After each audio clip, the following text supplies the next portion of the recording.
ভিডিওতে জ্ঞানবাড়ির পক্ষ থেকে নৌকা এবং স্রোত এই অধ্যায় থেকে অনেকের কনফিউশন থাকে যে এই অঙ্কটা খুবই কঠিন লাগে অনেকের।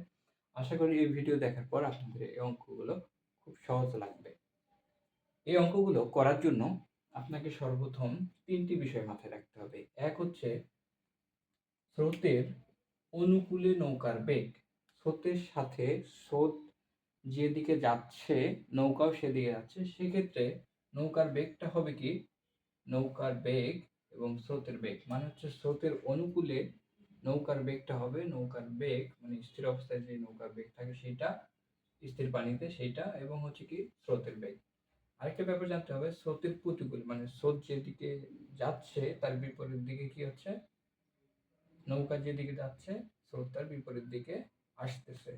ফর এক্সাম্পল এটা একটু যদি নদী ধরি, স্রোত হচ্ছে এদিকে যাচ্ছে স্রোত, তো নৌকা আমাদের কি করতেছে, নৌকা আমাদের এইদিকে আসতেছে নৌকা, ঠিক আছে। তার মানে স্রোতের প্রতিকূলে যাইতে হচ্ছে নৌকাকে। তো সেক্ষেত্রে হবে কি, সেক্ষেত্রে হবে হচ্ছে নৌকার যে বেগ মাইনাস হচ্ছে কি স্রোতের বেগ। এখন আমরা ক্লাস 6, 7, 8, 9, 10 সব জায়গায় দেখেছি যে বেগ ইকুয়াল টু হচ্ছে কি দূরত্ব ভাগ হচ্ছে সময়। তো বেগ যদি আমরা বের করি প্রত্যেকটার ক্ষেত্রে, এখানে আমাদের অঙ্ক একটা আছে, দেখেন যে এক ব্যক্তি স্রোতের প্রতিকূলে দাঁড়বে 1 ঘন্টায় যায় কত, 2 কিলোমিটার। স্রোতের কি বলছে, প্রতিকূলে দাঁড়বে ঘন্টায় এত কিলোমিটার বেগে যেতে পারে। তার মানে কি, এটা স্রোতের প্রতিকূলে হচ্ছে কি নৌকার বেগ, তাই না, ঘন্টায় কত 2 কিলোমিটার যায়। তাহলে স্রোতের বেগ ঘন্টায় কত বলছে, স্রোতের বেগ আবার দেওয়া আছে 3 কিলোমিটার, দ্যাটস মিন্স স্রোতের বেগ দেওয়া আছে। ফলে স্রোতের অনুকূলে কত 32 কিলোমিটার যেতে তার কত সময় লাগবে। তার মানে আমাদের স্রোতের প্রতিকূলে বেগটা আমরা বের করে নেব। তার মানে হচ্ছে স্রোতের প্রতিকূলে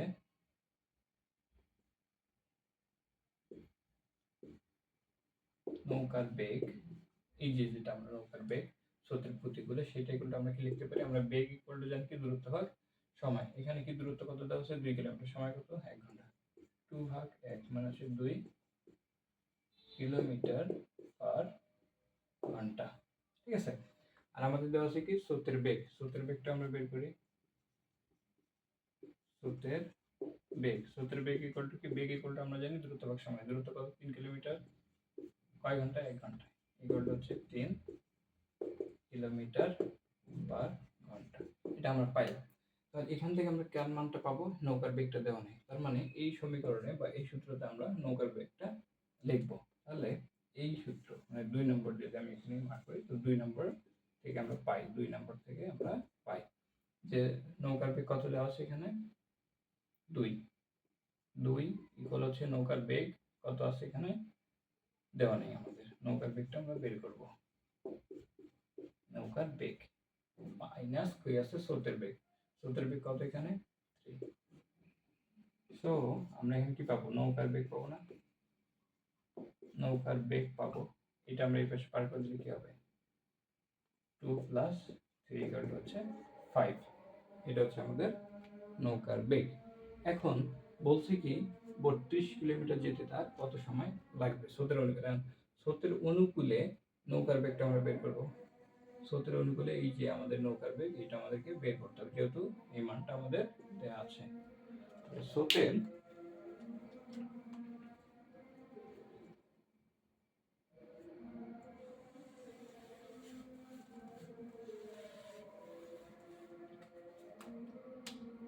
এক নম্বরে যদি আমরা বসাই, 1 নম্বর সমীকরণে, তাহলে স্রোতের অনুকূলে নৌকার বেগ হচ্ছে কি, স্রোতের অনুকূলে নৌকার বেগ ইকুয়াল টু কি হচ্ছে, নৌকার বেগ আমরা কত পেয়েছি, এই যে সূত্র, নৌকার বেগ পেয়েছি আমরা 5 প্লাস স্রোতের বেগ কত আমরা 3 পেয়েছিলাম, 3, তার মানে হচ্ছে 8 কিলোমিটার পার ঘন্টা। এটা আমরা পেয়েছি হচ্ছে স্রোতের অনুকূলে যায়, তার মানে 8 কিলোমিটার যায় কয় ঘন্টায়, 1 ঘন্টায়। তার মানে 8 কিলোমিটার যায় কয় ঘন্টায়, 1 ঘন্টা। তাহলে 32 কিলোমিটার কত যাবে, অনুকূলের বেগ বের করছি আমরা। তাহলে 8 কিলোমিটার যেতে মানে কার যেতে, স্রোতের অনুকূলে যেতে লাগে